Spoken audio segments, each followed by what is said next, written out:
adalah contoh bagaimana membuat house of quality.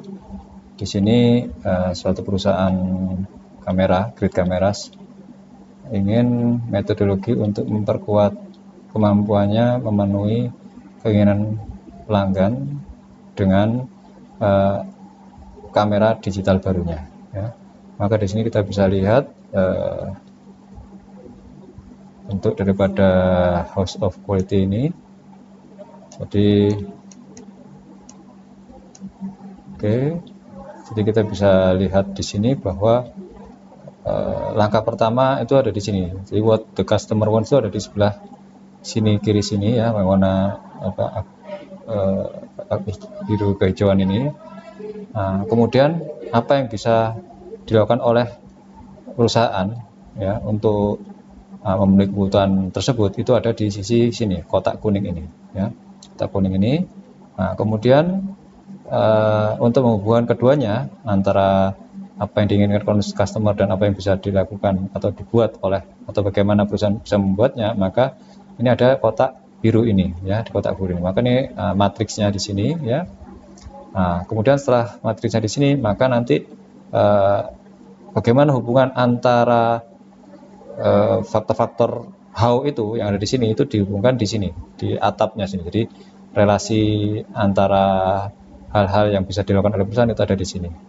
Nah, kemudian langkah yang kelima itu mengisi di sini. Jadi bagaimana customer menilai hal itu, seberapa penting hal tersebut bagi pelanggan ya di sini. Nah, setelah itu dibuatlah juga faktor-faktor how juga, tapi dari sisi kompetitor atau dari sisi pesaing kita. Makanya ada di sisi sini yang keenamnya.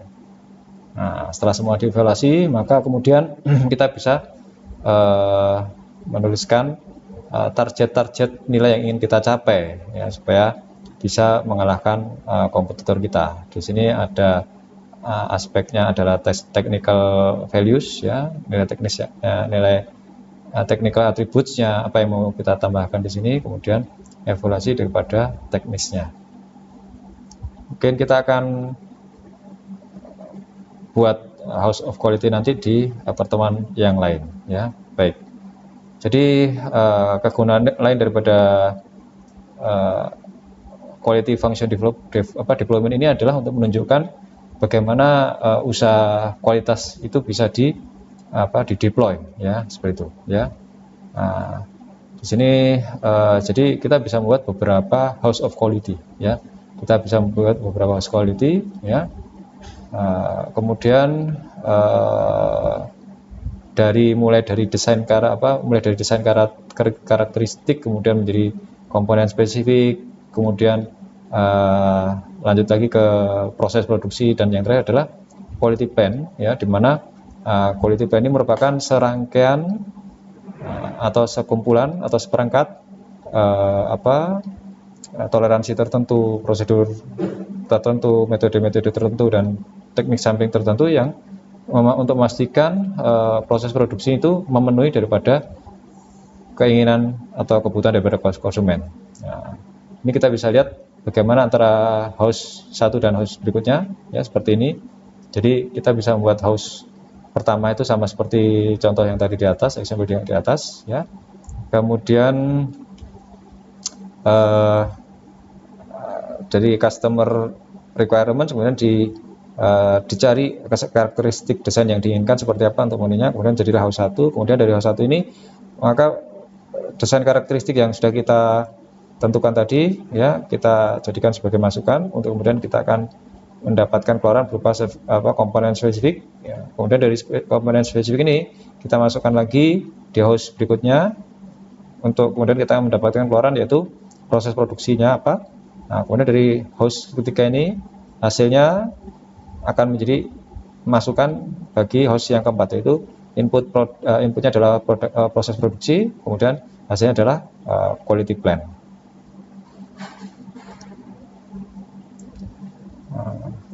Jadi urutan daripada house ini merupakan sangat-sangat efektif ya, urutan daripada ini sangat efektif ya untuk mengidentifikasi, mengkomunikasikan, dan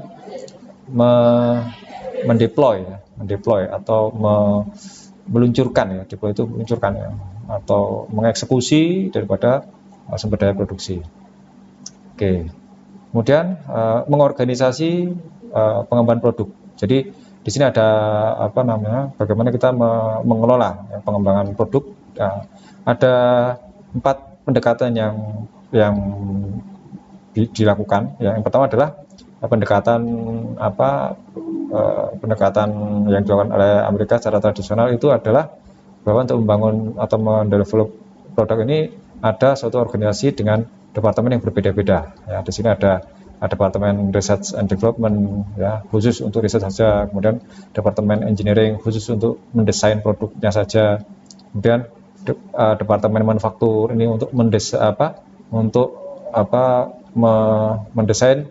apa yang bisa dilakukan untuk atas desain tadi ya. Jadi kalau engineering mendesain produknya, kalau manufacturing itu bagaimana mewujudkannya. Nah, kemudian kalau departemen produksi itu mengeksekusinya. Departemen produksi akan mengeksekusi bagian yang sudah dibuat oleh bagian manufaktur ya. Maka keuntungan kelebihan daripada metode pendekatan ini adalah tugas yang tetap untuk masing-masing departemen dan juga responsibilitasnya, tanggung jawabnya juga sudah jelas, sudah pasti ya. Tapi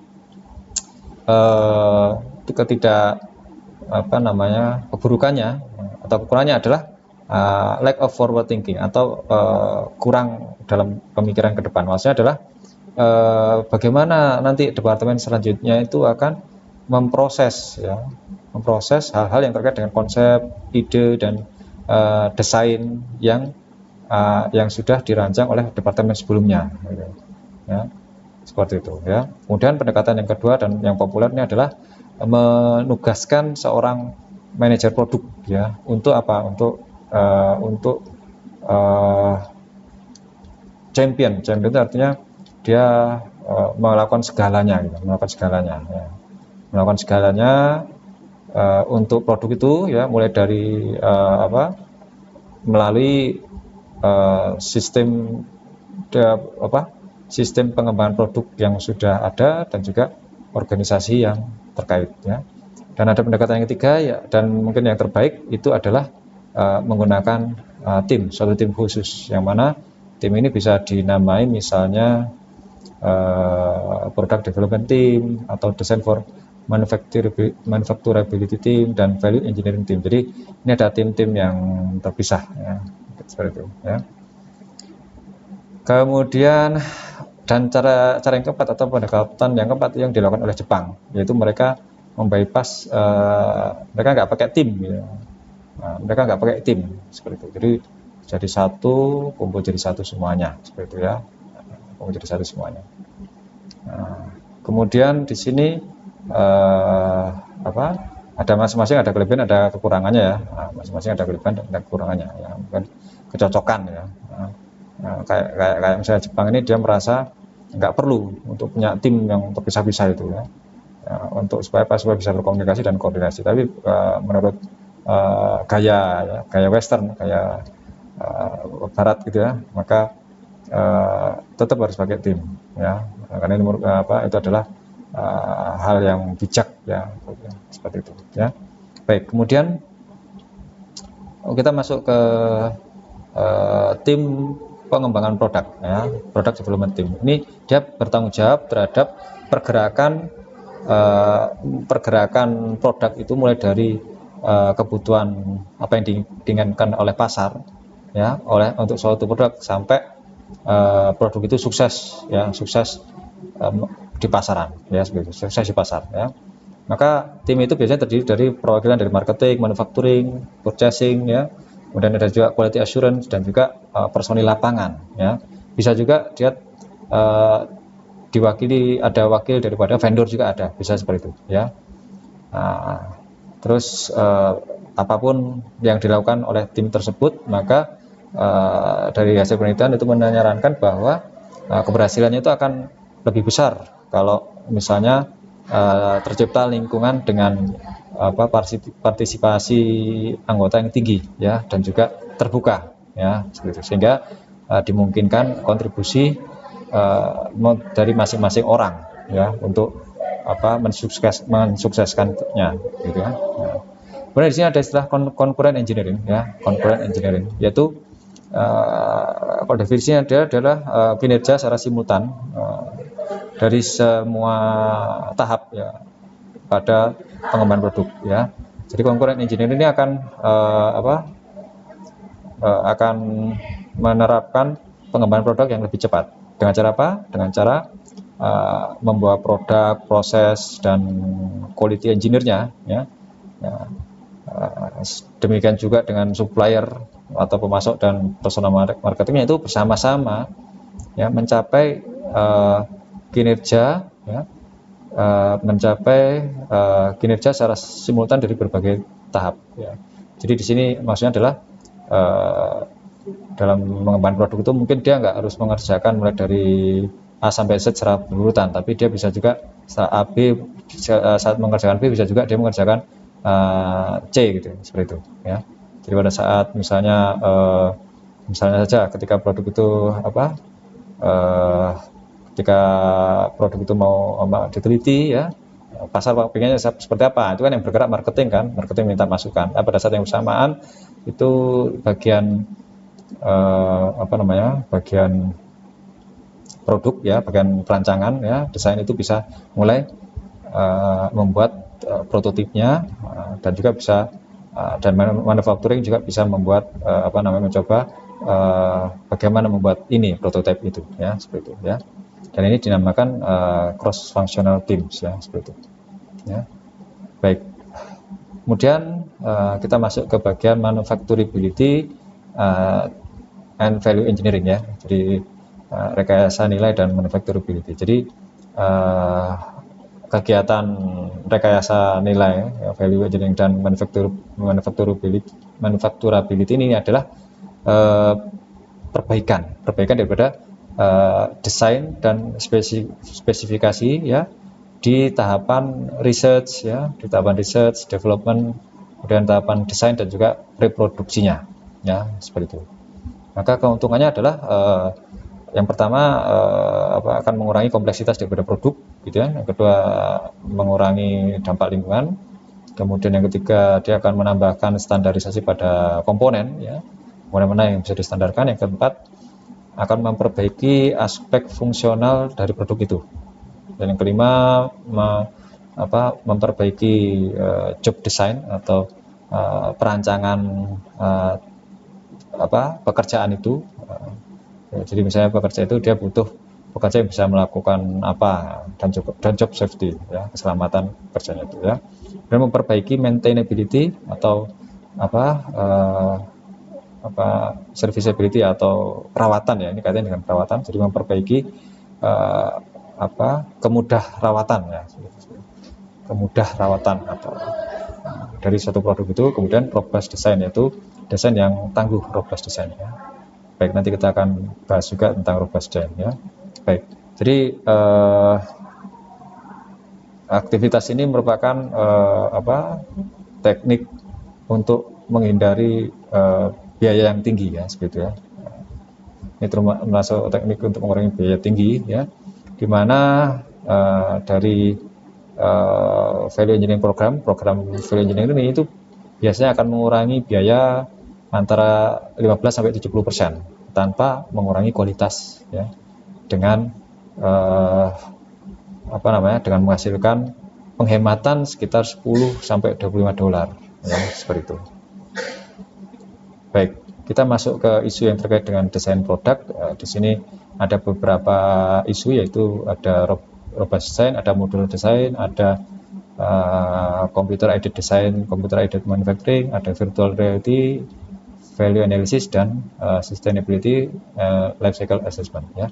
Kita mulai dari robust design. Apa itu robust design? Jadi robust design ini berarti produk itu didesain atau dirancang sedemikian hingga variasi yang kecil pada produksi atau perakitan itu tidak mempengaruhi produk ya. Contohnya apa? Contohnya Nokia ini membuat suatu IC yang mana bisa dipakai di semua produk untuk apa? Untuk memperkuat sinyal suara ya. Nah, awalnya sirkuit ini dibuat itu sangat mahal ya. Kenapa? Karena harus sempurna kan, untuk menghindari variasi pada kekuatan sinyal ya, seperti itu ya, pada proses desain. Jadi pada proses testing, pengujian dan analisis ya, analisis desain, maka mereka menyadari bahwa kalau kita bisa mengurangi resistansi ya, itu hanya perubahan kecil saja ya, perubahan kecil, dan itu tidak menambah biaya, maka sirkuit itu bisa lebih itu akan kurang sensitif ya, kurang sensitif terhadap variasi manufaktur. Artinya dia nggak masalah mau dia ada variasi manufaktur, mau besar mau kecil, itu nggak masalah. Jadi less sensitif, nggak sensitif ya. Hasilnya adalah terjadi peningkatan kualitas sebesar 40% ya. Kemudian modular design ya, modular design. Jadi apa itu modular design? Jadi yaitu suatu produk yang didesain dengan komponen yang tersegmentasi atau bisa dikelompokkan secara mudah ya, seperti itu ya. Dan ini akan menawarkan fleksibilitas baik di produksi maupun marketing ya. Kalau misalnya kenapa diproduksi, karena itu akan kita bisa membuat pengembangan produksi dan perubahannya lebih mudah ya. Tapi kalau di marketing, maka pembeli bisa memilih ya, punya pilihan modul ini ya, seperti itu ya. Contohnya adalah Harley Davidson ya, mana dia punya produk mesin yang berbeda, sasis, tangki gas, dan sistem suspensi. Nah itu dicampur ya, untuk menghasilkan variasi motor yang banyak sekali ya, seperti itu ya. Sehingga tidak ada demikian juga pabrik mobil ya, pabrik mobil juga biasanya kayak gitu ya. Jadi komponen muncul juga di mobil sebenarnya komponen yang sama itu kadang-kadang muncul di mobil yang berbeda ya, seperti itu ya. Oke, demikian juga perusahaan-perusahaan lain ya, sama Airbus juga sama ya, dia menggunakan modul sayap yang sama, demikian juga McDonald, Burger King, dan seterusnya ya. Oke, kemudian kita masuk ke computer aided design atau CAD, yang mana ini adalah penggunaan komputer untuk mendesain produk secara interaktif dan menyiapkan dokumentasi teknisnya ya. CAD ini biasanya menggunakan 3 dimensi ya, untuk menghemat waktu ya, dengan mengurangi siklus pengembangannya ya, memperpendek siklus pengembangannya ya. Sehingga dengan kecepatan dan kemudahannya ini, maka calon pembeli atau calon pelanggan itu bisa melihat apa saja opsi yang mungkin muncul gitu. Dan kemudian dia bisa milih, nah sebenarnya oke, jadi yang ini gitu, seperti itu ya. Maka pengembangan yang lebih cepat, kemudian produk yang lebih baik, serta arus informasi yang akurat dari satu departemen ke departemen yang lain. Nah, ini merupakan sumbangan yang nyata ya, sumbangan nyata daripada CAD ini ya. Kemudian karena demikian, karena biasanya suatu produk itu kebanyakan biayanya akan sangat tinggi ketika di tahapan desain ya, gitu. Dan CAD ini ada suatu pengembangan ya, atau ekstensinya, yaitu yang namanya Software Design for Manufacture and Assembly atau DFMA, yang mana dia hanya fokus pada efek desain pada perakitan ya. Contohnya adalah Ford ya. Ford ini dengan menggunakan DFMA, maka dia bisa membuat mobil baru ya, pada pabrik virtual. Jadi dia bisa mendesain mobil baru ya pada pabrik virtual. Jadi pabriknya itu ya seolah-olah ada pabrik gitu ya, pabrik virtual di mana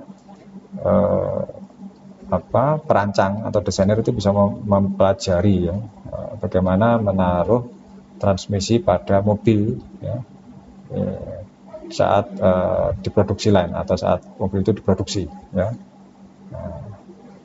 Jadi meskipun transmisi dan mobilnya itu masih pada tahap desain gitu ya. Jadi meskipun transmisi dan mobilnya itu masih didesain, tapi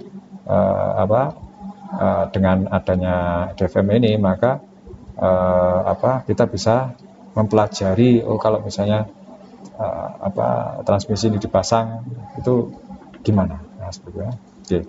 Dan sistem CAD ini juga mulai merambah internet lewat e-commerce, di mana akan menghubungkan desain dengan bagian pembelian, purchasing, outsourcing, manufacturing, dan juga long term maintenance ya, seperti itu ya.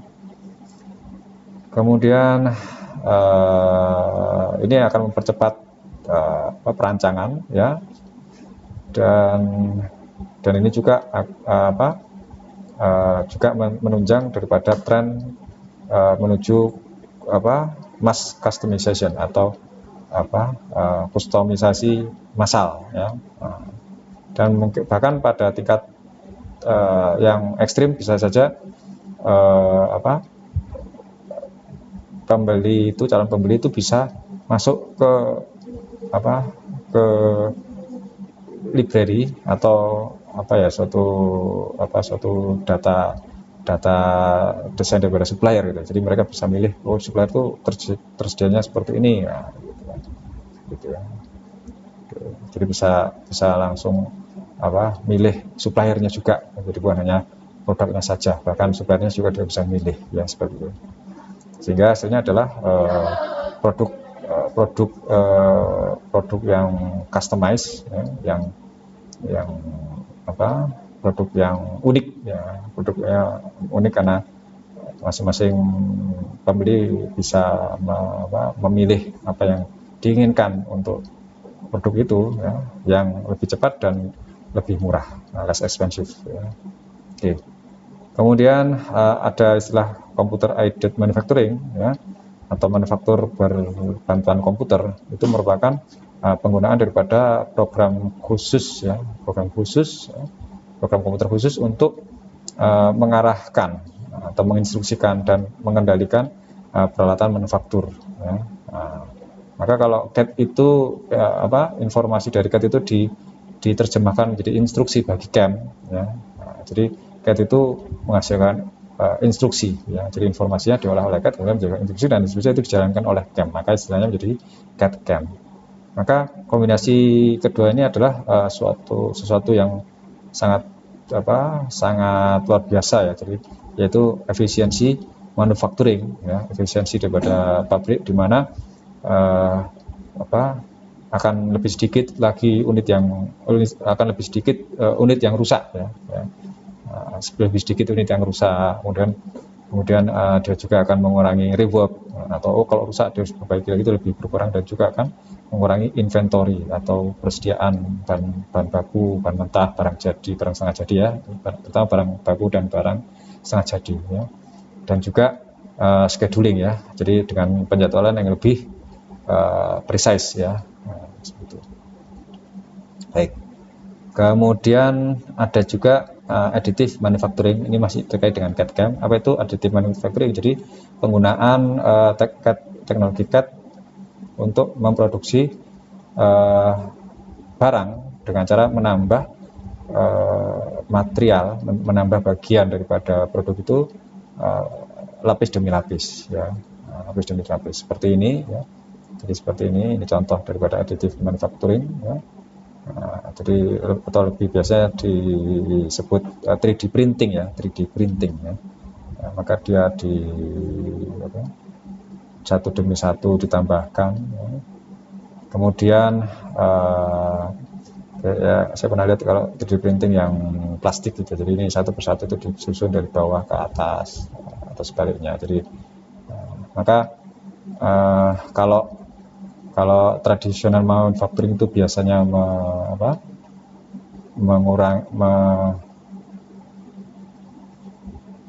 remove material itu artinya membuang, ada material yang dibuang. Tapi kalau additive manufacturing itu adalah material yang ditambahkan, ada material yang ditambahkan. Jadi misalnya dengan satu lembar plat besi, maka kita harus kita potong, ya kan? Selembar plat kita potong, kemudian kita potong sesuai bentuknya, kemudian kita rancang. Tapi kemudian di situ ada material yang harus kita buang, ya, gitu. Ada sisanya yang harus kita buang. Tapi kalau additive manufacturing ini mungkin dia nggak perlu lembar, tapi nggak perlu plat besi misalnya, tapi dia misalnya adalah dia langsung dari besi cair, gitu kan. Besi cair yang dituang misalnya, gitu. Maka dia langsung sedikit demi sedikit ditambahkan sehingga menjadi barang, ya, seperti itu. Kemudian ada teknologi virtual reality, yaitu yang mana di sini adalah penggunaan komunikasi visual, yang mana gambar itu diubah ke bentuk yang lebih real, ya, lebih real. Tapi masih memungkinkan pengguna untuk merespon atau menanggapinya secara interaktif, ya. Ini misalnya beberapa perusahaan juga punya hal seperti ini, ya. Misalnya jadi akar daripada teknologi virtual ini juga sebenarnya ada di CAD, ya, ya. Jadi ketika CAD itu sudah menghasilkan satu desain informasi, maka dia juga bisa langsung dalam bentuk elektronik digital, ya. Itu kita langsung bisa kita munculkan bentuk 3 dimensinya, ya, seperti itu, ya. Contohnya dalam misalnya Procter & Gamble, dia punya virtual store, jadi kita seolah-olah masuk ke tokonya, nah, itu seperti itu, ya. Oke. Atau Celebrity Cruise, yang mana kita seolah-olah bisa masuk ke kapalnya, ya, atau membuat kapal itu sendiri, ya, secara virtual, ya. Kemudian ada juga augmented reality, di mana augmented reality ini adalah informasi atau gambar digital yang disimpan, ya, yang dibenamkan ke suatu gambar yang ada, ya, sebelum akhirnya bisa dilihat dengan suatu alat, misalnya kayak smartphone, ya. Contoh di sini misalnya adalah GPS, ya. Jadi GPS itu kan jadi kita melihat GPS HP kita, misalnya, kan, HP kita, gitu. Nah, lokasi kita di sini. Nah, tapi kita bisa buat kalau di Google Maps itu mungkin kita bisa, kalau misalnya kita lagi pakai mobil, maka titik itu bisa berubah menjadi mobil, seperti itu, ya. Titik itu bisa menjadi mobil yang dia itu kemudian jalan. Jadi bentuknya mobilnya seperti bentuk 3 dimensi gitu, ya, seperti itu. Atau mungkin kalian pernah melihat suatu gambar, kemudian kita install aplikasi, ya. Kemudian nanti pada aplikasi itu biasanya itu satu paket, jadi gambar baik gambar maupun aplikasi itu dari vendor yang sama pembuatnya, ya. Jadi setelah aplikasi kita install, kemudian kita arahkan gambar itu, maka gambar itu tiba-tiba muncul gambar yang lain, ya, gambar 3 dimensi. Nah, seperti itu, ya. Tiba-tiba ada muncul gambar, ya. Jadi di rumah itu ada aplikasi untuk melihat dinosaurus, jadi gambar kartu dinosaurus, nanti ketika aplikasinya diarahkan, maka muncul dinosaurus itu dalam bentuk di HP, ya. Di aplikasi itu muncul dinosaurus yang bentuknya 3 dimensi, ya, seperti itu, ya. Baik. Nah, jadi dengan adanya CAD/CAM ini, maka banyak hal-hal yang CAD/CAM, kemudian virtual reality dan augmented reality ini merupakan kesempatan, ya, kesempatan dan tantangan, ya, bagi inovator untuk melakukan akselerasi dunia digital, ya, yang mana banyak kemungkinan yang mungkin tidak pernah terpikirkan dulu, ya. Misalnya pabrik bisa diotomasi, jadi nggak perlu ada orang. Kemudian pesawat pesawat itu juga dia bisa terbang sendiri kan, makanya ada mode autopilot kan. Atau bisa juga traktor itu bisa nggak ada sopirnya ya, traktor yang banyak sawah itu nggak ada sopirnya dan seterusnya. Oke. Kemudian value analysis. Jadi kalau value analysis itu adalah analisisnya. Jadi kalau value engineering itu fokusnya di preproduksi ya, pada bagian preproduksi. Tapi kalau value analysis ini dia ada di semua bagian proses produksi ya. Nah, jadi value analysis ini mencari perbaikan, mencoba mencari peningkatan bagaimana supaya produk itu lebih baik, lebih bagus, kemudian lebih ekonomis, atau produk itu jadi lebih ramah lingkungan ya, lebih ramah lingkungan ya. Dan kemudian ada juga sustainability and life cycle assessment, di mana sustainability sendiri berarti memenuhi kebutuhan sekarang tanpa mengurangi ya, atau tanpa mengurangi atau merusak ya, tanpa merusak kemampuan generasi mendatang untuk memenuhi kebutuhan mereka ya, seperti itu ya. Seperti itu. Jadi kebutuhan sekarang bisa dibeli sekarang ya,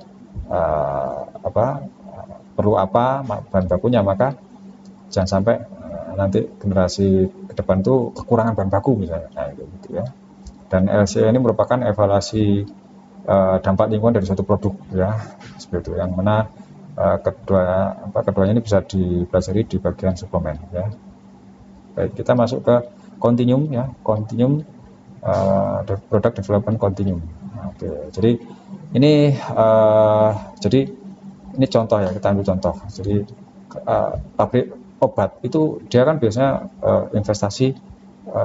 investasinya itu atau risetnya itu bisa 12 sampai 15 tahun, dan dia menghabiskan banyak billion dollar, banyak uang ya, sebelum akhirnya mendapatkan persetujuan atas obat barunya tadi ya. Feasibility seluruhnya butuh waktu lama, udah banyak duit, kemudian dia akan mendapatkan persetujuan. Kadang-kadang malah dari 5 obat itu hanya 1 yang disetujui ya, seperti itu ya. Nah, maka operation manager operasi yang harus menguasai seni ini ya, dimana pengembangan produk itu dilakukan secara terus-menerus, tapi dengan bagian tertentu yang dia itu melambat. Makanya di sini dinamakan competition time based competition atau berpacu dengan waktu. Nah, seperti itu ya, itu berpacu dengan waktu ya. Jadi sering itu misalnya perusahaan itu membuat produk, kemudian dia bisa produk itu kemudian bertahan beberapa lama, menghasilkan dia mendapatkan hasil dari situ ya, dan dia menjadi standar. Maka sebagai konsekuensinya maka perusahaan itu lebih cenderung untuk bagaimana supaya produk itu masuk ke dalam pasar daripada bagaimana mengoptimalkan desain produk tadi atau mengefisiensikan prosesnya ya, seperti itu ya. Oke. Jadi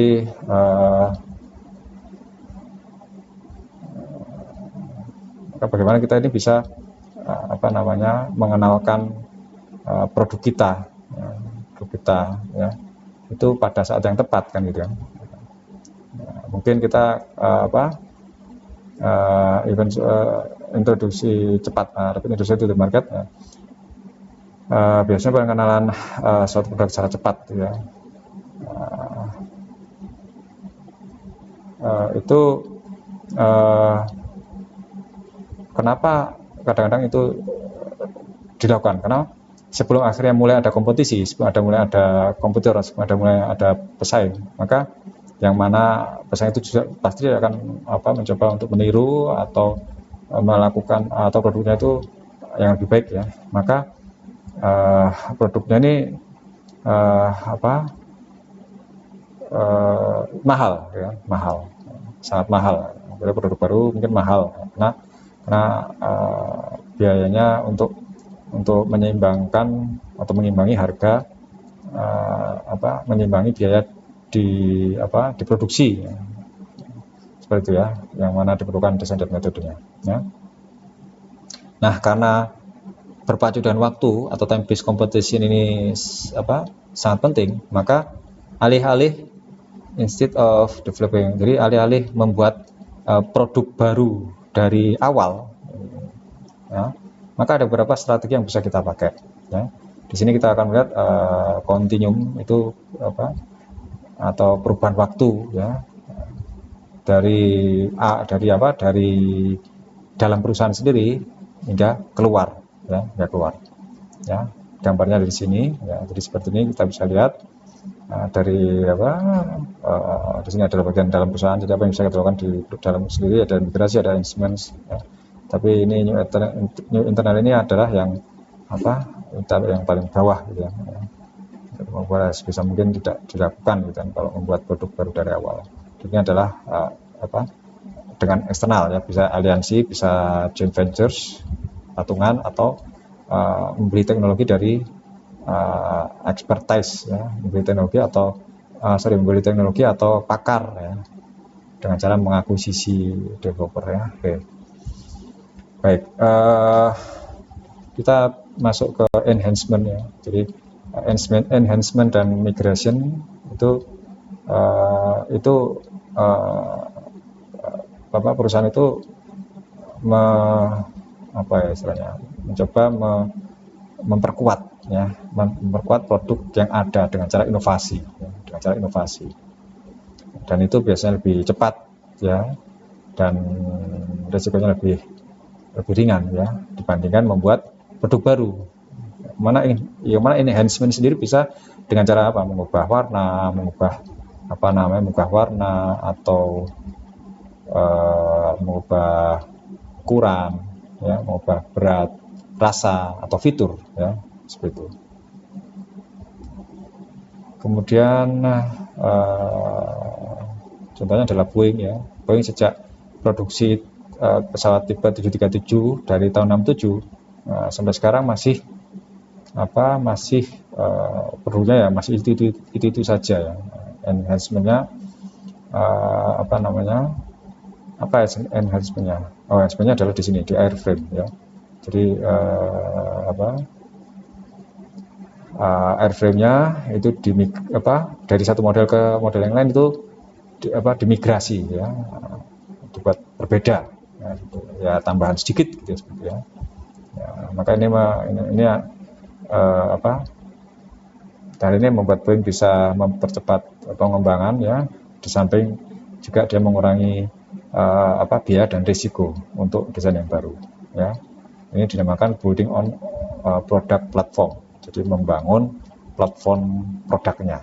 Demikian juga dengan VW ya, VW juga sama ya, dia juga bisa memproduksi banyak mobil ya, dengan mesin yang ya sama ya, mesin sama tapi tipenya berbeda-beda ya, seperti itu ya. Maka keuntungan dari ini adalah tekanan biaya yang lebih rendah di samping pengembangan yang lebih cepat ya, seperti itu ya. Kemudian kita masuk ke eksternal strategi, yang ada purchase teknologi, membeli teknologi, patungan, atau aliansi ya. Di sini kita bisa lihat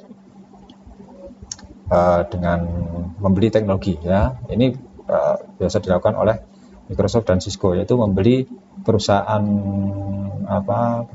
entrepreneur ya, perusahaan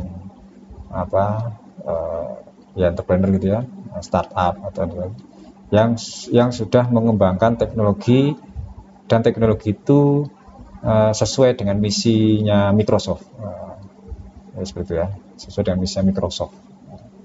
Nah ini lagi ngembangin ini nih, lagi mengamin Office juga nih, ya udah saya beli aja seperti itu ya, saya beli aja ini perusahaan ya, seperti itu. Kemudian kalau misalnya dia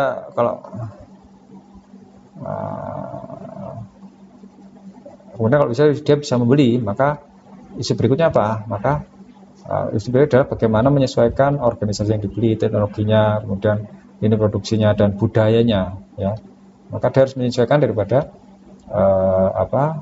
perusahaan yang membelinya, gitu ya, seperti itu, ya. Oke. Ada juga bentuk joint ventures atau patungan, ya. Jadi misalnya kayak GM dan Teijin, ya, Teijin itu mereka membuat mobil yang lebih ringan dengan cara menggunakan fiber karbon, ya, serat karbon yang ringan, ya, seperti itu, ya. Maka joint ventures atau patungan ini merupakan kombinasi kepemilikan, ya. Biasanya dua perusahaan itu menjadi satu, yang mana kepemilikannya bisa 50-50, ya, separuh atau bisa juga salah satunya lebih besar, ya, yang mana yang bagian lebih besar itu biasanya dia punya kendali yang lebih, ya, seperti itu. Maka bentuk patungan ini cocok untuk apa? Untuk mengeksploitasi peluang, ya, peluang daripada produk yang lebih spesifik, ya, yang mana peluang tadi itu mungkin bukan tidak sesuai, misalnya berbeda dengan misi daripada perusahaan, misi daripada perusahaannya sendiri itu sendiri, ya, seperti itu, ya. Jadi GM ini dia kan bikinnya mobil, ya. GM ini kan bikin mobil, tapi untuk karena dia ingin bikin mobil yang lebih ringan, maka ya sudahlah, saya bergabung dengan Teijin, ya, Teijin untuk mengembangkan serat karbon saja, gitu, bukan mobilnya, jadi serat karbonnya saja, serat karbon yang ringan, ya, seperti itu. Atau bisa juga aliansi, ya, jadi ketika produk BUR ini merupakan misi utama, tapi sumber dayanya, ya, bahan bakunya yang diperlukan itu ada, kan, required and tapi dan resikonya juga bisa diperkirakan, bisa diukur, maka aliansi lebih baik, ya, aliansi untuk mengembangkan suatu produk, ya, dimana aliansi ini merupakan perjanjian kerjasama, ya, yang mana masing-masing perusahaan itu tetap independen, tapi mereka menggunakan kekuatannya untuk saling melengkapi, gitu, kekuatannya untuk saling melengkapi, untuk sehingga mereka akan bisa punya strategi yang konsisten dengan misi masing-masing, ya. Dan ini aliansi ini biasanya perlu ketika produk yang dibuat itu punya teknologi yang masih ferment, itu berarti masih baru, ya, sebetulnya masih baru, fermentasi, ya, itu kan masih diolah, masih baru sekali, ya. Contohnya apa? Contohnya adalah Microsoft yang dia punya aliansi dengan banyak perusahaan, ya, perusahaan-perusahaan yang terkait dengan computing, internet, dan juga televisi, ya. Atau seperti misalnya Mercedes-Benz, Ford Motor, dan Ballard Power System. Mercedes-Benz, Ford Motor, dan Ballard Power System. Ini Mercedes-Benz dan Ford Motor sama-sama beri mobil, tapi kalau Ballard adalah tenaga power, ya. Maka membentuk suatu aliansi untuk mengembangkan mobil hijau, ya, mobil yang ramah lingkungan, tapi masih dengan bahan bakar bensin, ya, seperti itu. Aliansi ini lebih susah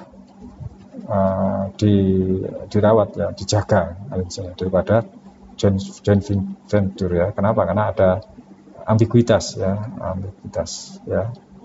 Kenapa ambiguitas itu muncul? Ya karena kontraknya nggak komplit, kontraknya itu tidak mengikat ya, kontrak yang tidak cukup mengikat ya antar perusahaan ya, dan perusahaan juga masing-masing punya ini sendiri-sendiri ya, seperti itu ya.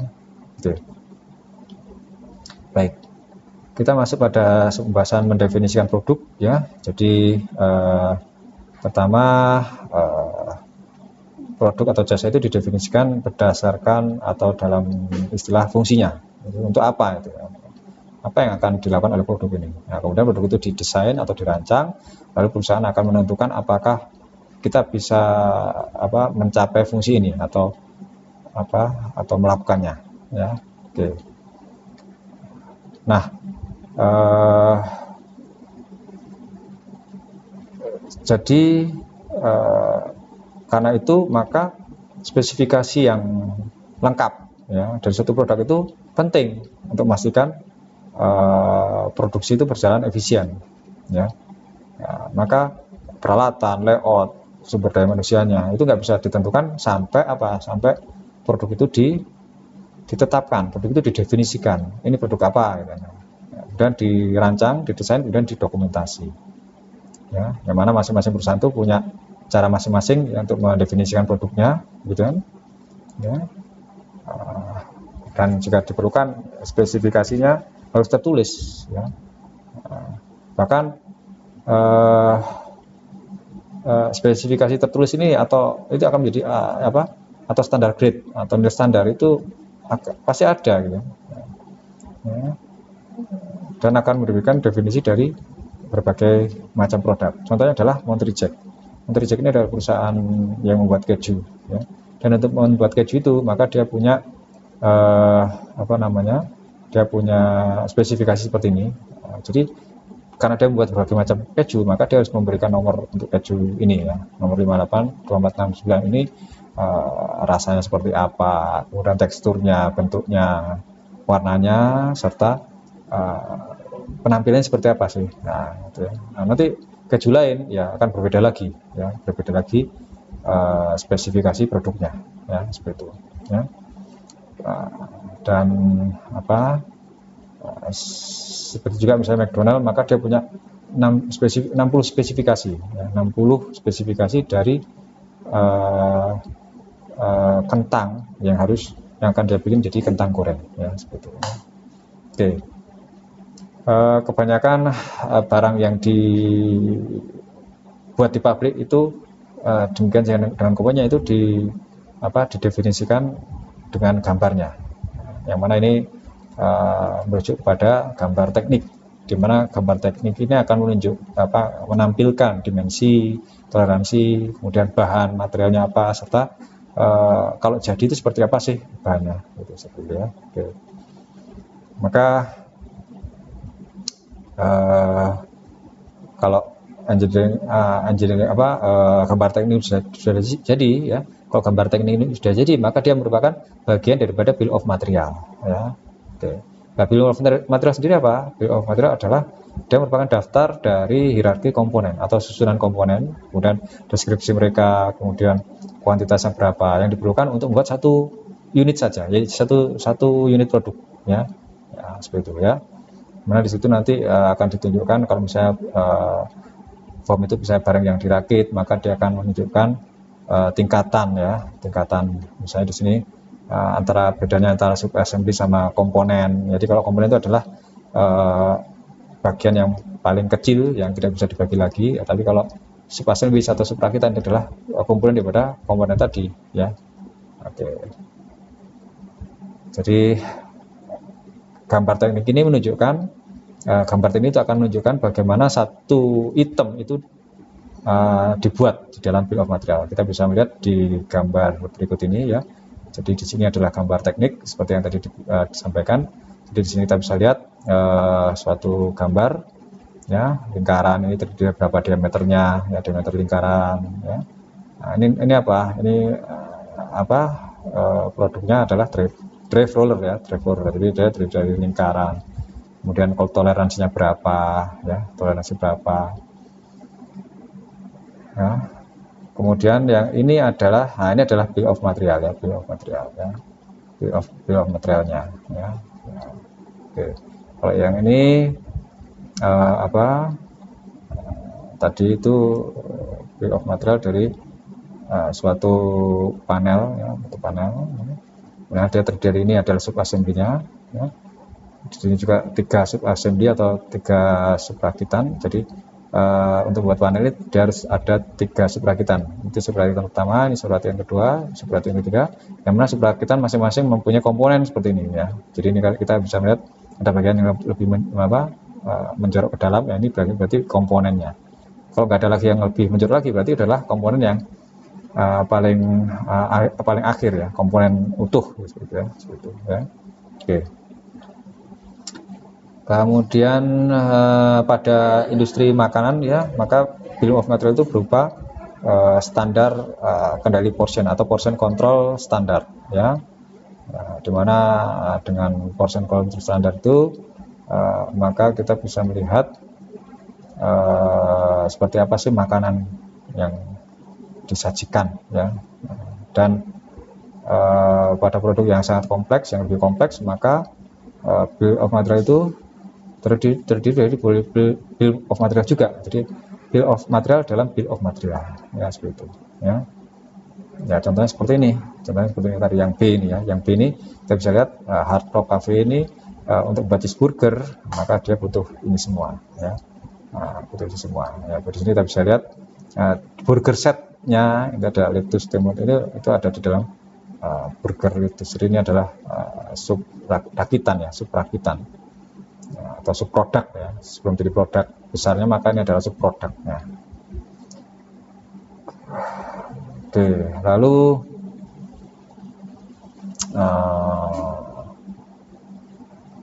untuk perusahaan jadi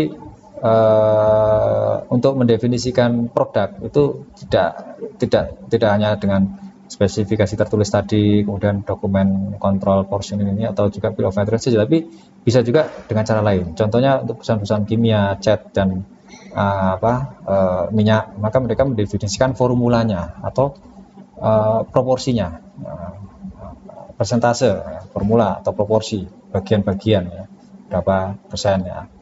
Yang itu menjelaskan bagaimana mereka dibuat. Jadi minyak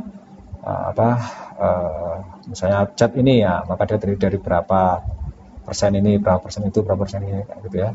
Demikian juga misalnya kayak film itu juga didefinisikan dari skripnya, atau kalau asuransi maka dia dari polisinya ya, polisi kejaksaan ya.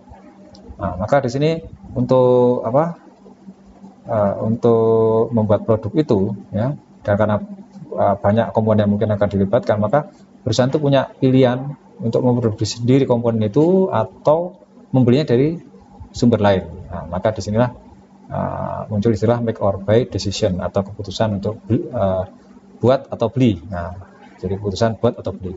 Yang mana ini membedakan apakah perusahaan itu akan membuatnya sendiri atau dia akan purchase, membelinya ya. Oke. Jadi biasanya buat ya, keputusan untuk buat itu adalah kalau yang akan kita buat itu terkait dengan produk utama. Tapi kalau keputusan beli itu adalah produk itu terkait dengan kebutuhan penunjang ya, seperti misalnya pada bill of material daripada panel weldment ini ya, pada sini ya kita bisa lihat bahwa utamanya dia adalah membuat panel weldment ya, tapi di sini dia mungkin panel weldmentnya dia dari kayu, tapi dia butuh bahan misalnya dari baut ya, bolt ya. Di sini kita bisa lihat ya, tapi karena dia perusahaan kayu maka dia nggak bisa bikin boltnya, maka dia harus beli boltnya. Maka dan ini biasanya lebih mudah ketika boltnya itu standar ya, standar ya, seperti itu ya. Oke. Kemudian ada grup teknologi atau teknologi grup, di mana grup teknologi ini mengidentifikasi dengan skema pengkodean tertentu yang mana itu akan menentukan ukuran, bentuk, dan juga jenis daripada pemrosesannya atau pembuatannya. Misalnya seperti drilling seperti ini ya, contohnya misalnya drilling. Maka grup teknologi ini memfasilitasi atau mengakomodasi adanya standarisasi dari material, komponen dan prosesnya, ya. Dengan juga identifikasi daripada keluarga, families of part atau bagian suatu part itu punya kelompok, ya, kelompok part, ya, gitu ya. Maka apa kelebihannya? Maka kelebihan daripada teknologi ini adalah meminimasi setup atau mengurangi penyiapan, ya, setup. Jadi mesin misalnya harus dipanasi dulu, nah itu mengurangi. Kemudian routing itu berarti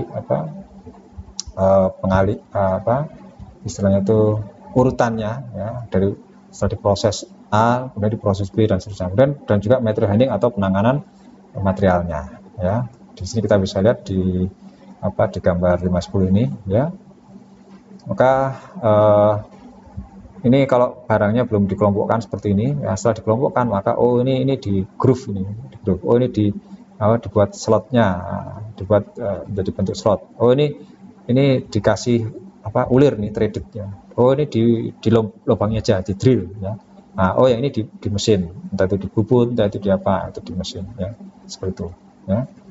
Ya, dengan penggunaan komponen yang standar ini, ya, komponen yang standar dengan pengelompokan grup teknologi atau pengelompokan secara teknologi ini, maka ini akan mengurangi biaya, ya, akan mengurangi biaya hampir di semua bagian, ya, yang terkait dengan perancangan dan pengembangan daripada produk baru, yang mana ini merupakan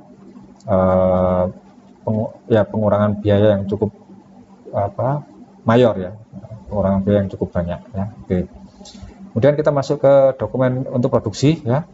Kalau tadi adalah dokumen untuk spesifikasi produknya sendiri, sekarang ada dokumen untuk produksi, ya. Maka dokumen untuk produksi ini ada beberapa, ada assembly drawing, yaitu merupakan bagian dari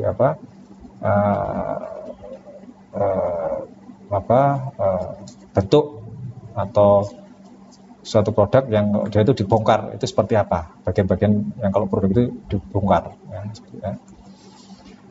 Biasanya adalah terdiri dari 3 dimensi dan dikenal dengan gambar isometrik, yang mana assembly drawing menunjukkan lokasi relatif antara satu komponen terhadap komponen yang lain. Jadi komponen ini letaknya di sini, komponen itu letaknya di sini, dan seterusnya, ya.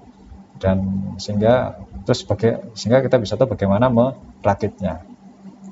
Itu adalah gambar rakitan atau assembly drawing. Nah, kalau assembly chart, ya, assembly chart atau skema perakitan itu merupakan, ya, bentuk skema daripada bagaimana produk itu dirakit, ya, dirakit. Jadi bagaimana menyatukan komponen yang dibuat serta komponen yang dibeli atau kombinasi dari keduanya. Maka assembly chart ini mengidentifikasi titik produksi di mana komponen itu aliran komponen itu dari komponen kemudian dia menjadi sub assembly, dari sub assembly dia menjadi produk akhir, ya, seperti itu. Kita bisa lihat di gambar 511 ini, ya. Maka di sisi kirinya adalah assembly drawing atau gambar assembly, ya, bentuknya adalah komponen-komponen seperti ini, ya. Dan kita bisa melihat kalau misalnya ini adalah kiri dan ini adalah kanan, maka di sini kita bisa lihat, ya, bagaimana membuat yang sebelah kiri. Yang sebelah kiri ini, ya, ada ini, misalnya gitu, kan. Jadi ada cukup ini dan ini, ya, kan, ini R207, ya. Nah, R207 angle ini R207, ini R209, ya. Nah, jadi butuh dua ini, kemudian ditambah dengan bolt nuts yang ini, dua ini. Maka ini sisi kiri, ini sisi kanan. Nah, nanti ini satu sisi ini digabung, ya, dia menjadi subrakitan, sub assembly, ya, SA1 sub assembly. Dan bagian yang kanan ini dirakit jadi sub assembly kedua, maka assembly 1 dan 2 ini digabung, ya, seperti itu, ya, digabung, ya. Dan ada lagi bagian 7, ya, dan seterusnya, ya. Jadi ini adalah cara untuk merakit, ya. Jadi kalau ini adalah gambar rakitannya, ya, gambarnya seperti apa? Ini loh gambarnya. Nah, ini adalah cara merakitnya assembly chart, ya. Kemudian sampai masuk ke material apa sampai masuk ke kotaknya ya, sampai masuk ke kotaknya. Jadi ini setelah ini dirakit jadi ini, kemudian jadi ini, jadilah produk akhir, kemudian melewati inspeksi, kemudian setelah inspeksi maka dikasih plat number tag ya, di tag apa nomornya, kemudian dimasukkan ke box ya, seperti itu. Oke. Yang lain adalah route sheet atau lembar rute, yang mana ini merupakan daftar daripada operasi yang diperlukan untuk menghasilkan komponen dengan material yang sudah ditentukan di bill of material. Jadi route sheet ini biasanya terkait dengan operasinya apa. Jadi untuk membuat komponen operasinya apa, nah, maka dia harus melewati mesin apa, itu adalah route sheet. Ya, untuk route sheet yang menggunakan operasi yang operasinya menggunakan metode khusus ya, atau buruh atau karyawan yang standar ya, maka dia dinamakan process sheet ya, oke. Lalu ada juga work order, di mana work ordernya adalah jadi istilah perintah kerja ya, jadi instruksi untuk membuat kuantitas tertentu dari item, dari instruksi untuk membuat berapa kuantitasnya untuk item tertentu ya, dengan jadwal tertentu juga ya. Kalau di bidang jasa lebih mudah ya. Jadi tiket itu ya, kita menulis menu ya, kemudian kita kasihkan ke pramusaji. Nah, itu sendiri sudah merupakan work order ya, itu contoh sederhana ya. Kemudian ada engineering change notice ya, atau pemberitahuan perubahan teknis ya. Ini diperlukan ketika terjadi beberapa perubahan ya, pada definisi produk atau dokumentasi ya, seperti itu ya. Contohnya untuk produk yang kompleks ya, yang rumit ya, yang membutuhkan siklus manufaktur yang panjang seperti Boeing 77, maka perubahan-perubahan itu diperlukan ya. Sangat banyak sekali perubahannya. Maka itu semua didokumentasikan, ditulis ya, seperti itu. Maka muncul disiplin baru, yaitu manajemen konfigurasi, yang mana ini merupakan sistem yang di mana produk yang direncanakan dan perubahan konfigurasinya itu diidentifikasi ya, dan pengendalian atasnya itu, dan perubahannya juga dijaga atau di maintain ya. Jadi dicatat ya, apa yang harus dilakukan, apa yang harus dikendalikan, apa perubahannya itu dicatat ya.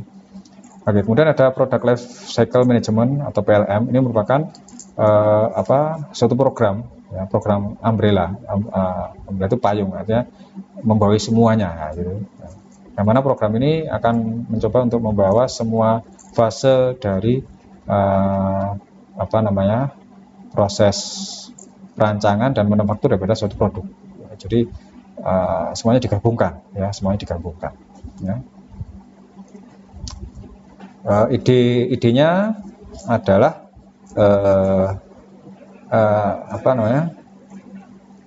keputusan untuk membuat dan merancang atau membuat produk ini itu bisa dilakukan secara lebih kreatif, lebih cepat, dan juga lebih ekonomis. Ketika data yang ada itu diintegrasikan dan konsisten. Jadi semua data dikumpulkan dan konsisten ya, tidak ada data yang misalnya produk A ya, maka tidak ada data yang sama ya, ada produk A berarti datanya cuma data produk A itu saja gitu ya, seperti itu ya, konsisten ya. Dan itu biasanya dimulai dari desain produk, yaitu CAD/CAM, kemudian dia beralih ke desain for manufacture and assembly-nya atau DFM-nya, kemudian dia beralih ke routing produknya, materialnya apa, layoutnya apa, terus assembly-nya, perakitannya, maintenance, perawatannya, dan juga isu lingkungannya apa. Maka karena integrasi ini apa namanya, menarik ya, sangat menarik, sehingga banyak perusahaan-perusahaan besar yang menggunakannya ya, banyak perusahaan-perusahaan yang menggunakan PLM ini ya. Dampaknya apa? Misalnya dengan menggunakan PLM ini, maka Boeing itu bisa memotong atau mengurangi ya, apa namanya, mengurangi waktu perakitan pesawat jet 787 itu dari 2 minggu menjadi hanya 3 hari ya, seperti itu ya. Sehingga yang ditawarkan PLM ini adalah siklus hidup yang lebih pendek, kemudian produk yang berubah dengan teknologi ya, dari perubahan teknologi pada produk ya, itu kemudian juga perubahan regulasi atau peraturan terkait dengan material dan proses manufaktur, dan juga isu lingkungannya itu bisa bisa dikendalikan ya, dalam satu software tadi ya. Baik, di sini ada service design ya. Service design jadi atau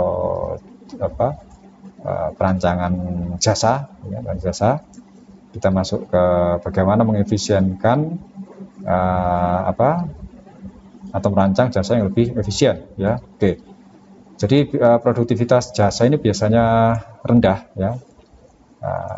Kenapa? Karena keterlibatan pembeli atau pelanggan pada fase desain atau fase pemberian jasa tadi, atau keduanya, sehingga ini akan membuat produk itu desain produknya menjadi complicated ya, menjadi rumit ya. Kerumitannya di sana. Nah, bagaimana untuk menambahkan supaya menambah efisiensinya ya, atau dengan cara lain adalah mengurangi interaksi ini ya, membatasi interaksi ini. Yang pertama, kita bisa melakukan pembatasan opsi ya, pembatasan pilihan ya, pembatasan pilihan ya. Pembatasan pilihan itu seperti apa? Misalnya misalnya kayak orang mau potong rambut gitu ya. Potong rambut itu aku mau model kayak gini Pak, mau model kayak pemain bola itu Pak, seperti ya.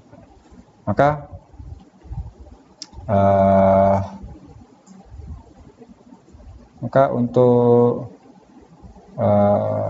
atau mungkin menu di restoran misalnya, maka kita bisa membatasi pilihannya ya. Misalnya kalau untuk pemakaman ini bisa mungkin pemakaman agama tertentu itu biasanya dia misalnya harus pakai pakai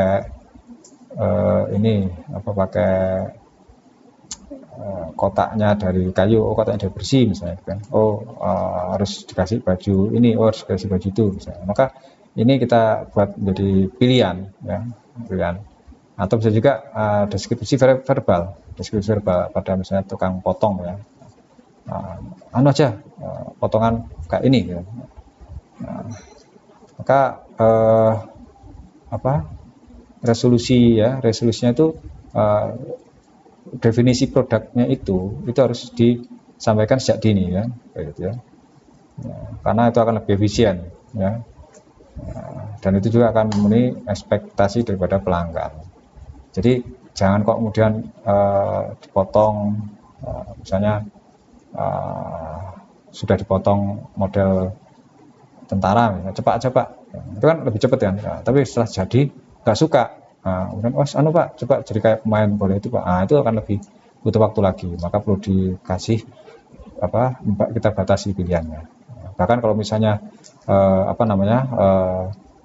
misalnya warung soto kan, warung soto udah jelas itu, jangan sampai kita pengen gudeg masuk ke situ gitu kan, karena itu sudah jelas dia hanya menyediakan soto saja ya. Atau kita juga cara lain adalah delay customization, atau kita menunda kustomisasi ya. Jadi pada saat merancang produk, maka kita rancang sedemikian hingga kustomisasi atau kustomisasi ini apa ya istilahnya, membuat yang sesuai keinginannya gitu. Nah, itu bisa ditunda selambat mungkin. Contohnya apa? Masuk ke salon ya, masuk ke salon. Kita tahu semua pekerja di salon itu dia pasti bisa ngeramas ya, dan memberikan ngeramas ya pakai sampo dan kondisioner. Nah, itu standar, tapi tidak semua pekerja itu mungkin dia bisa mewarnai ya, atau mengasih style tertentu ya rambutnya. Maka ketika ada orang masuk ya sudah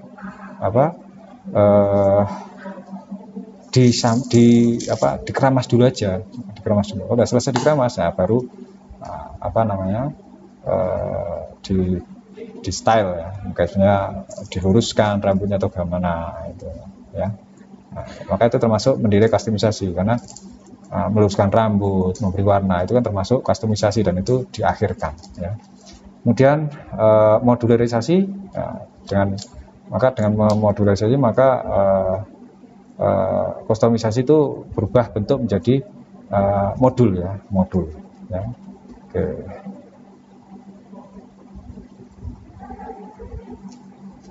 Oke, misalnya di sini apa? Misalnya investasi atau juga di perguruan tinggi ya, kurikulumnya, misalnya kurikulum, maka mungkin si mahasiswa bisa memilih, kan ada mata kuliah pilihan, nah maka mereka itu misalnya modular ya, seperti itu ya. Jadi nanti manajemen bisnis yang mau mengambil logistik pelabuhan, nah ini mata kuliah ini, nah ini modul ya, sudah dalam bentuk modul. Jadi modul logistik pelabuhan ini sudah ada beberapa mata kuliah, nah seperti itu ya. Nah, kemudian otomasi ini kita bisa membagi jasa menjadi bagian-bagian kecil, kemudian mana bagian kecil yang bisa otomasi ya. Contohnya adalah misalnya bank ini dia punya menu khusus untuk hanya sekedar ngecek saja ya, seperti ya.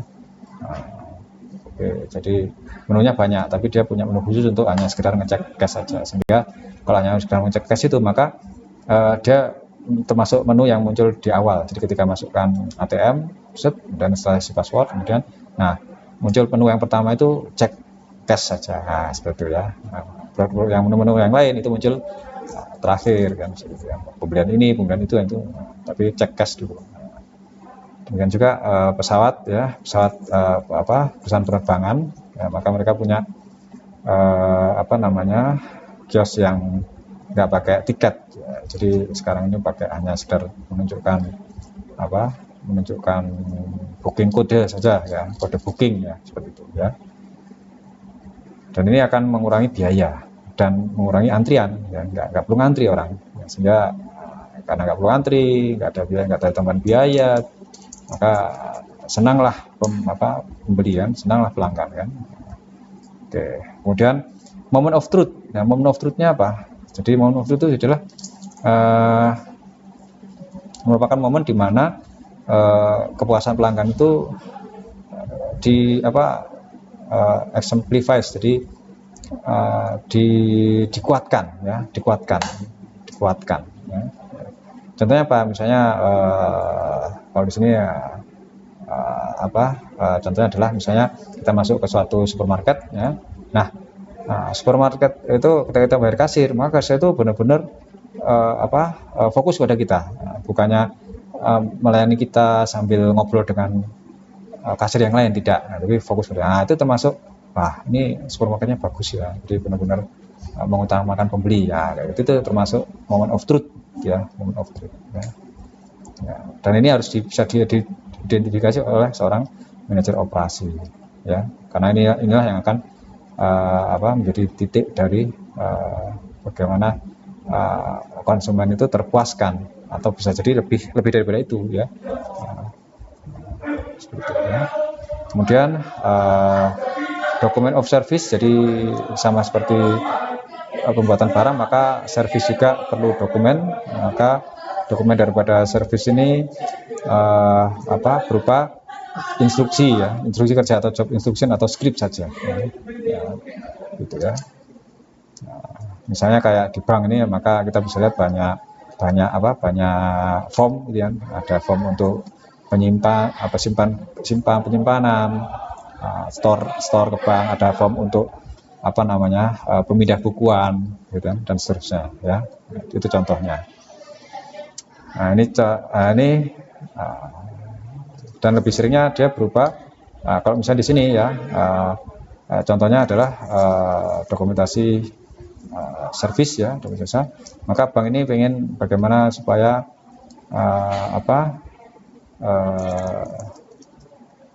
istilahnya ketika pelanggan datang itu apa yang harus dilakukan. Nah, maka ini adalah dibuat SOP-nya. Nah, ini termasuk dokumentasi jasa. Jadi say please and thank you in all conversation.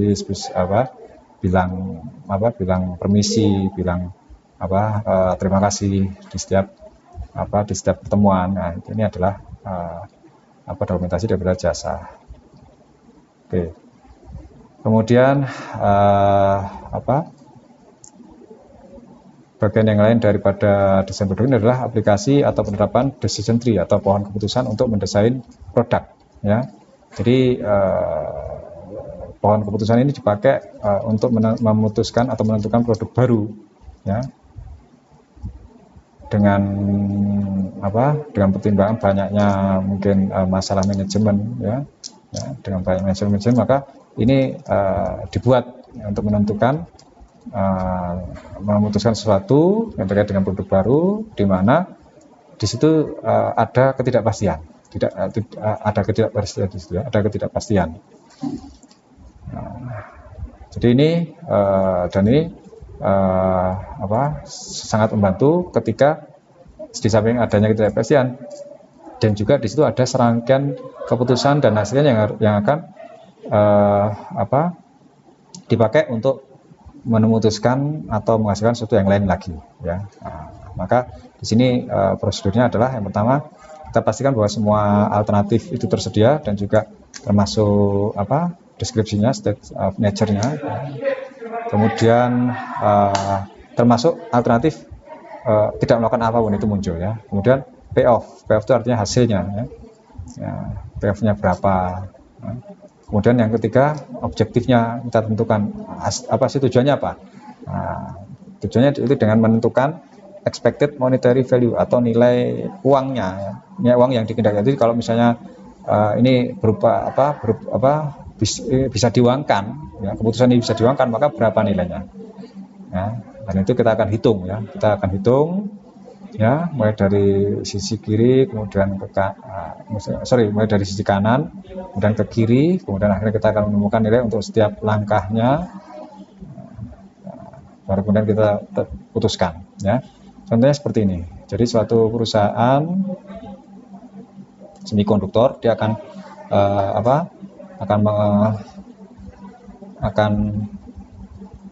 suatu perusahaan yang menghasilkan mikroprosesor ya, maka dia akan mengambil keputusan apakah perlu membeli sistem CAD atau kita akan menyewa dan melatih beberapa engineer ya, seperti itu ya. Jadi keputusannya 2, 3 ditambah dengan tidak melakukan apa-apa ya. Jadi ya.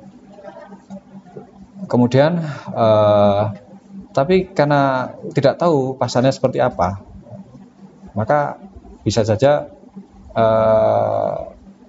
berhasil, bisa saja gagal kan gitu kan. Nah, kita nggak tahu pasarnya seperti apa karena dia akan meluncurkan produk baru ya, seperti itu ya. Maka pilihannya dia akan membuat produk baru ini atau tidak.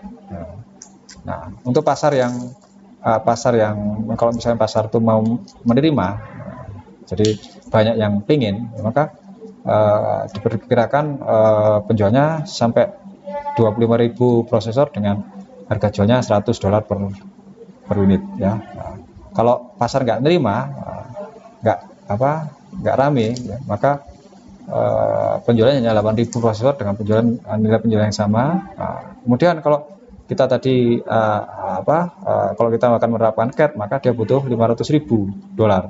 Tapi kalau pilihannya adalah menyewa dan melatih 3 engineer itu hanya 375 ya gitu. Nah, tapi di sini ada manufacturing cost ya.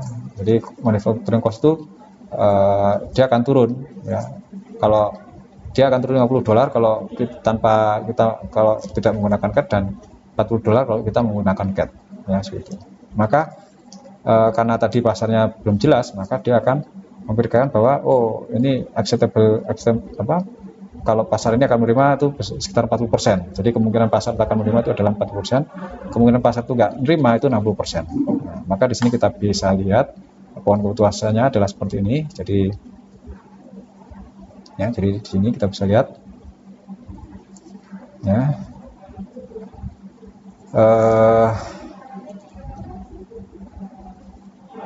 Membeli CAD, menyewa dan melatih engineer atau tidak melakukan apapun. Tidak melakukan apapun berarti pasti nol ya. Kita purchase CAD ya, maka di sini kita bisa lihat manufacturing cost-nya adalah ini adalah high sales. High sales berarti kemungkinannya adalah 40% ya, 0,4. Kalau pasarnya ramai ini adalah kalau pasarnya sepi ya, maka kita bisa lihat di sini adalah juta ya. Juta. Jadi pendapatannya sekian dari 25.000 tadi ya, 25.000 prosesor kalikan 100 ya, manufacturing cost-nya adalah ini kan 20.000 kali $40 setiap ininya.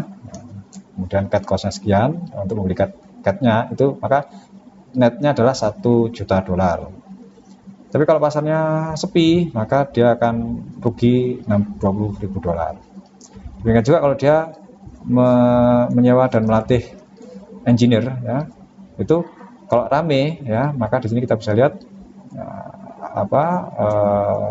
sama revenue-nya dengan yang di atas ini ya, karena 25.000 kali 100 ya. Tapi kalau manufacturing cost-nya berbeda ya, lebih besar jadi $50 ya.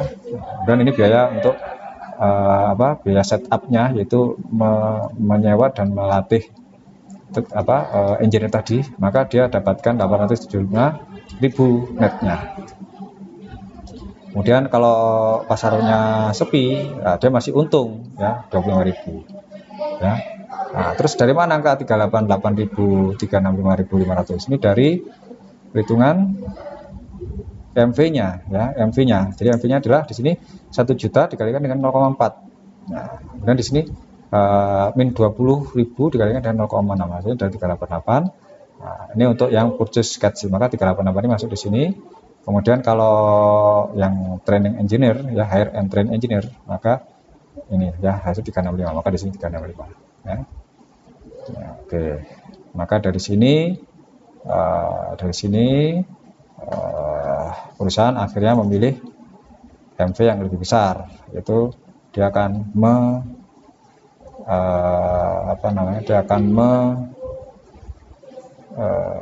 membeli sistem CAD yang baru ya. Oke, baik. Oke, di sini bagian terakhirnya adalah transisi ke produksi ya, transisi ke produksi. Jadi di sini meskipun produk itu sudah dipilih, dirancang, didefinisikan dan lain-lain ya, sudah mulai semua tahapan ya, dari definisi fungsional mulai sampai ke tahap perancangan. Nah, sekarang waktunya untuk membuat keputusan, gitu kan?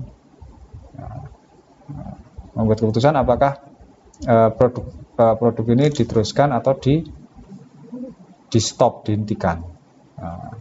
Maka manajemen harus mengetahui ya kapan suatu produk itu bisa masuk ke produksi. Ya, ini dinamakan transisi ke produksi ya, transisi ke produksi ya. Oke, di sini kita tahu kalau misalnya staf pengembangan produk ya, karena dia terbiasa mengembangkan produk, maka dia akan selalu pengen mengembangkan produk, terus begitu seterusnya ya. Tapi karena istilahnya pengembangan produk, maka kok kayaknya produk ini nggak akan selesai gitu, karena selalu dikembangkan terus ya. Akhirnya apa? Akhirnya biaya ketika dia masuk ke produksi dan dia terlambat, maka dia akan cost-nya tinggi ya. Jadi manajemen harus memutuskan apakah perlu terus dikembangkan atau diproduksi ya. Karena ketika sudah diproduksi, maka dia akan melalui masa percobaan kan, periode percobaan untuk memastikan bahwa desain itu bisa dibuat, ya. Dimana itu merupakan uji manufacturability test, ya, uji pembuatan, ya. Yang mana kemudian pada saat proses periode percobaan ini, maka staf operasi juga bisa tetap punya kesempatan untuk mendevelop, ya, mendevelop